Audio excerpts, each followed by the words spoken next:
Sanibonani wey'ngane zakwethu. Bese kuba yile ndoda le wabathi uKhasi, mani Cedric Khasi. UCedric Khasi uthi izolo emva kwegemu uthi uyaxolisa ngendlela nje medlale ngayo, bese ethi la ebheda khona-ke bese ethi-ke ukulimala kaMigwele kuyibulale yonke ipleni yakhe, usho kanjalo.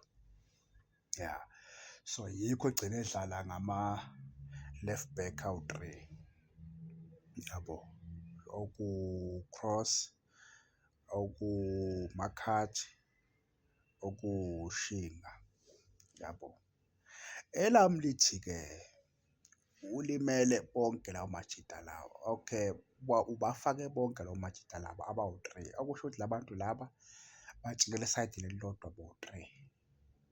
Yikho le team le i-Arrows ibingena kule side leli lika number 2 kakhulu, befuna ukushaya ama-crosses negoli leli, yabo, befuna ukushaya ama-crosses, yabo. Even negoli leli elingenile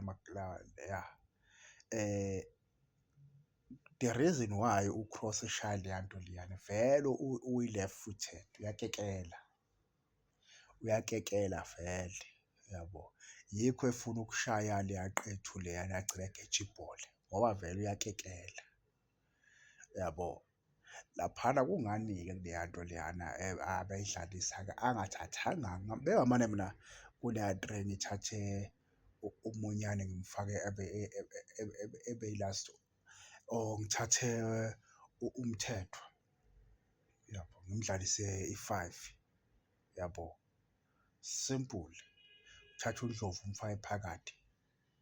Ngeke uzodlalisa abantu abakhahlela unyawo oluyi-one wesiphathi uncothu wama-right, ama-left way-two. Wakubonaphi lokho?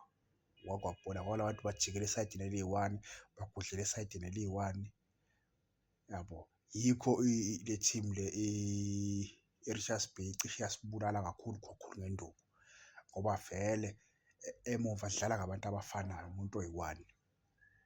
Ubunsiloli babo buyafana, abanajubane, so nje bekukuningi. Bekungamane mina ngithathe uMthethwa ngithi Mthethwa dlala i-four or udlala i-five, ungahambi uhlale emumva, ukhiphe ibhola kuphela, yabo. Uthathe uNdlovu umbeke esiswini, yabo. Cha ukuthi ibizoba ingcono leyo nto leyo, ibiyoba ingcono and bayazi kahle kamhlophe ukuthi uMigwele bevele engekho right kodwa bayambuyisa kule game, bayambuyisa. Why bengayanga kwi-development bofuna khona i-play?